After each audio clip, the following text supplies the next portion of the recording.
부트스트랩 말고 다른 거 이제 저희가 다음 시간에는 다른 걸 또 사용을 하게 돼가지고 다른 거에 대한 거를 하나 말씀드린다고 하고서 부트스트랩 같은 경우에는 이런 이제 만들어져 있는 컴포넌트를 조립을 해서 만드는 그러니까 지금 이 부트스트랩은 트위터에서 만든 기술이고 그래서 트위터 같은 경우에는 이 부트스트랩에 약간 뭐 좀 더 추가가 된 버전이기는 하지만 이 부트스트랩을 기반으로 해가지고 트위터에 이제 화면들이 만들어져 있어요. 근데 이제 실제로 만약에 이제 부트스트랩을 사용을 하고 다른 디자인 커스텀을 하지 않고 부트스트랩의 내용을 충실히 따르고 뭐 몇몇 뭐 이미지 요소나 뭐 이런 것들을 추가를 해서 웹사이트를 구축을 하겠다 이렇게 계획을 가지신 경우에는 별 문제가 없는데 근데 디자인이 별도로 진행이 되는 경우에는 부트스트랩을 이용을 한 다음에 부트스트랩을 좀 커스터마이즈 해가지고 실제 이제 별도로 구성된 디자인에 맞추는 이 작업이 좀 어려운 경우들이 많이 있습니다. 그래서 이게 부트스트랩을 도입해서 화면을 짜는 것까지는 빨랐는데 디자인 커스텀하다 보니까 그게 이제 오히려 본 작업보다 더 공수가 커졌다. 뭐 이런 이제 경우들도 가끔 발생을 하고요. 자, 그래서 여러 가지 이제 대안들이 좀 나오고 있고 그래서 이제 뭐 부트스트랩하고 비슷하게 뭐 파운데이션이라든가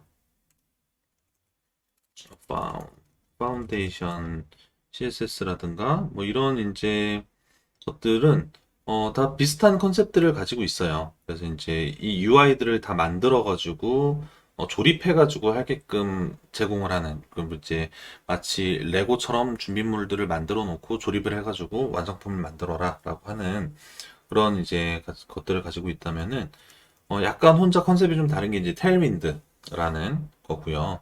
테일윈드 같은 경우에는 이게 이제 그런 그 컴포넌트 기반이라기보다는 굉장히 그 헬퍼 위주로 구성이 되어 있습니다.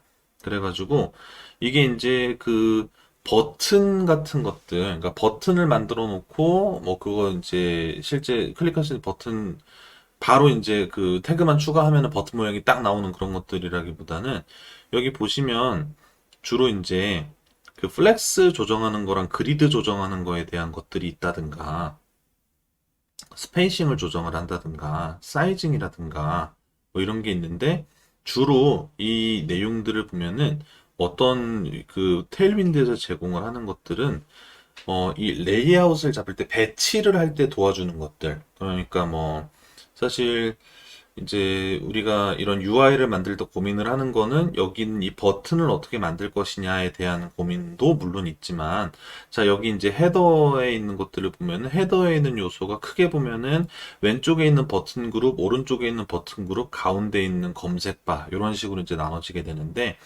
얘네들을 이제 그 인풋도 있고 버튼도 있고 뭐 이런 것도 있을 때 어떻게 양쪽 끝 그리고 중앙 이런 식으로 배치를 하느냐 이 요소들을 배치를 하는 거에 대한 문제가 항상 또 큰 고민으로 이제 따라오게 되는데 테일윈드는 주로 그런 배치에 대한 내용들로 배치에 대한 내용이 주를 이루고 있어요.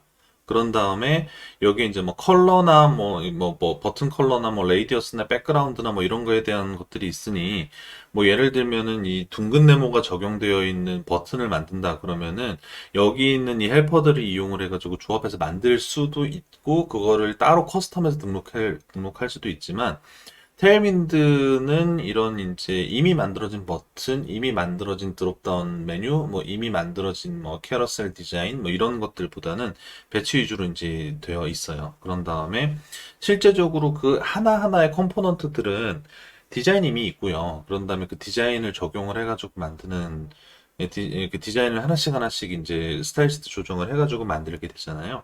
그래서 이제 테일윈드를 굉장히 많이 사용을 하고 그래서 이제 저희 회사에서도 작업을 할 때, 좀 뭐, 내부적으로 진행하는 토이 프로젝트 같은 것들은 디자인을 없이 진행을 하는 경우들이 있기 때문에 그런 경우에는, 정말로 기능 테스트만 필요한 그런 것들은 이제 부트스트랩이나 파운데이션이나 최근에는 이제 그 에터리얼 UI 이런 거 이용을 해가지고 작성을 많이 하게 되는데 실제로 디자인이 포함돼서 진행되는 작업은 이 테일윈드 이용해가지고 실제 작업을 착수를 하고, 그런 다음에 배치는 이걸 이용을 하고, 이제 컴포넌트는 하나씩 다 스타일 적용을 해서 만드는 그런 식으로 작업을 하고 있습니다. 그래가지고 저희가 이제 이번에는 부트스트랩을 사용을 했지만은 다음 시간에는 이 테일윈드 이용을 해가지고 작성을 하는 거를 해볼 겁니다. 근데 이 테일윈드도 굉장히 그 깊고 오묘한 이제 그러니까 정말 다양한 활용법들을 또 사람들이 만들어내가지고, 테일윈드에 대한 부분들만 또 뭐, 유튜브에서 찾아보셔도 테일윈드 활용하는 팁에 대한 영상이 꽤 볼륨 있는 것들도 많이 있습니다. 그거 보시면 또 많은 도움이 되겠죠. 그래가지고, 저희가 테일윈드를 이걸 할 건데, 미리 한번 보시고 오면은 뭐 아무래도 좀 좋은 점들이 있을 테니, 미리 봐두시고 오셔도 되고, 어차피 진행하는 데 필요한 부분들은 제가 부분 설명을 해드리면서 할 거니까, 뭐, 이제 꼭 보고 오셔야 진행이 된다, 뭐 그런 거는 아닙니다. 자, 그래서 이제 테일윈드에 대한 부분들을 진행할 겁니다. 자, 그리고, 저희가 이제 이번 시간에는 이제 스택 블리츠 이용해가지고 이 내용들을 진행을 했는데, 이 스택 블리츠에 대한 부분들을 다음 시간에도 요거를 스택 블리츠를 쓰진 않고요. 어, 이제 다음 시간에는 로컬에다가 직접 요거를 세팅을 해가지고 진행을 할 건데, 자, 다음 시간에 로컬 세팅하는 부분들도 제가 간략하게 설명을 드리기는 할 겁니다. 근데 이제 이게 이제 실제로 설치를 할 때는 다운로드를 받는 시간도 걸리고, 설치를 하는데 걸리는 시간도 걸리고, 그래가지고, 실제로 그거를 다 진행을 하면서 하지는 않을 거예요. 혹시 미리 설치를 하고 오실 거면은, 저 이제 Node.js 설치가 되어 있어야 하고요. 자, Node.js 중에서 LTS 버전 설치하시면 됩니다. 커런트여도 상관은 없는데, LTS를 권장을 드립니다. 그리고 요거 설치를 하실 때 노드.js 여기서 하면 다운로드 해서 진행이 되게 돼요. 다운로드 해가지고 진행이 되는데, 다운로드해서 인스톨러 형태로 진행이 되는데, 그것보다는 가능하면은 아예 버전을 관리하기 위한 노드 버전 매니저라는 애가 있는데, 노드 버전 매니저를 이용을 해서 설치하시는 거를 좀 더 권장을 드립니다. 근데 노드.js만 설치해서 오셔도 상관은 없습니다. 근데 노드 MVM 이용해가지고 MVM으로 LTS 버전의 노드를 설치를 해서 오시면은 더 좋습니다. 그래서 그렇게 진행을 하셔도 되고, 근데 이제 요 NVM 자체를 지금 여기에서 안내해주는 방법으로, 여기 이제 설치하는 방법, 이제 요 스크립트 터미널에 붙여넣기 해가지고 진행하게 되어 있거든요. 그래서 요렇게 진행을 하셔도 되고, 근데 이제 요거를 맥 쓰시는 분들은 홈브류 많이 사용을 하실 텐데, 홈브류 안에도 MVM은 있습니다. 그래서 홈브류에 있는 MVM을 설치하셔도 사실 동일하기는 합니다. 그래서 이렇게 설치하시면은 되고요. 자, 이게 이제 MVM 같은 경우에 MVM을 윈도우에서 쓰시는 분들이 이제 그 MVM이 기본적으로는 이게 이제 맥하고 리눅스 요쪽만 이제 대상으로 해서 만들어지기 때문에 이게 윈도우용이 공식적으로는 없지만 이제 NVMe 윈도우 찾아보시면은 나오긴 나와요. 그래서 NVMe 윈도우즈를 설치를 하시면은 좋습니다. 그래서 요걸로 하시면은 도움이 되고. 근데 이제 요새는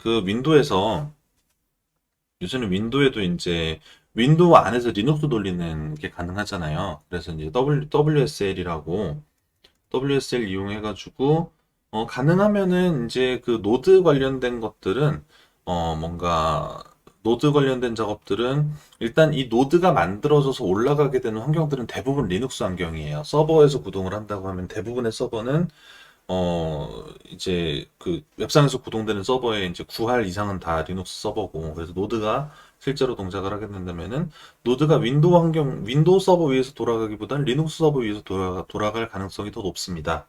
그래가지고 맥에서는 사실 별 문제가 없는 게, 맥에 있는 터미널은 리눅스와 거의 대부분 호환이 가능하기 때문에 크게 뭐 문제가 될 것들이 없지만, 윈도우에서만 왠지 모르게 좀 설치하는 것도 조금, 다른 애들은 터미널로 설치하는데 이상하게 윈도우에서는 인스톨러로 따로 설치하라고 하는 애들이 있고, 이제 이런 일들이 많이 있을 거예요. 그래가지고, 아니, 그래도 뭐 인스톨러 편하고 좋으니까 쓰겠다라고 하시면은, 뭐, 그래도 상관은 없습니다. 근데 이제, 나도 터미널에서 그냥 좀, 터미널에서 코드 붙여넣기만 하면은 그냥 설치되고, 그게 훨씬 편한 것 같은데, 그렇게 했으면 좋겠다.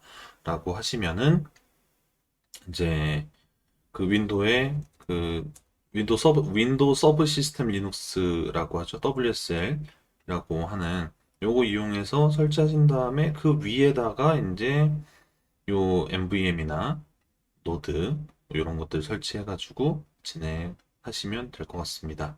자, 뭐, 선택지는 이제 여러 가지가 있고, 결과적으로는 이제 터미널에서 노드 버전 확인되고, npm 버전 확인되고, npx 버전 확인되고, 이게 이제 그냥 LTS보다 높은 버전이기만 하면, LTS가 현재 16 버전이거든요. 그러니까 16보다 큰 버전이기만 하면, 16 이상인 버전이기만 하면, 되는 거여서, 어느 경로로 설치하든 설치하시기만 하면 되는데, 제가 이제 추천을 드린 거는, 맥에서는 이제 홈브류로 NVM 까시거나 NVM 직접 까셔가지고 노드 설치하시는 거. 그리고 윈도우에서는 WSL 까신 다음에 NVM 까시고 노드 설치하시는 거.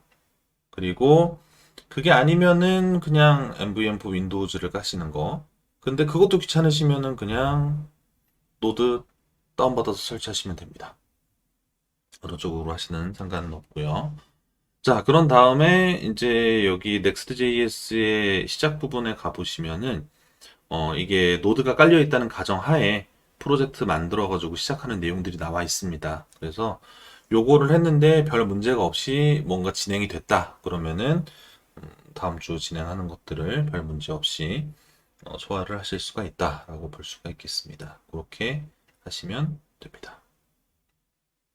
저희 요거 내용은 완료하고 나면은 지금 제가 작성했던 코드 요 내용들 프로젝트 전체 해가지고 제가 그 GitHub에다가 저장소 생성해가지고 거기에다가 올려 놓을 겁니다. 그래가지고 요 소스 코드 작성한 거는 이제 거기서 보시면 되고, 지금 아직은 저장소를 안 만들었어요. 저장소 만든 거는 저장소 만들고 나서 지금 저희 그 웹테크 캠프 디스코드에 이제 뭐 제 수업 말고 다른 수업들도 이제 종료되고 나면은 거기 자료들 그쪽에 올라오고, 뭐 다시 보기 영상 같은 것들도 그쪽으로 올라오는데, 이것도 마찬가지로 그쪽으로 올라올 거고, 그래서 깃허브에 올라가게 되면은 깃허브 저장소도 그쪽 채널 통해 가지고 공유 드릴 수 있도록 하겠습니다.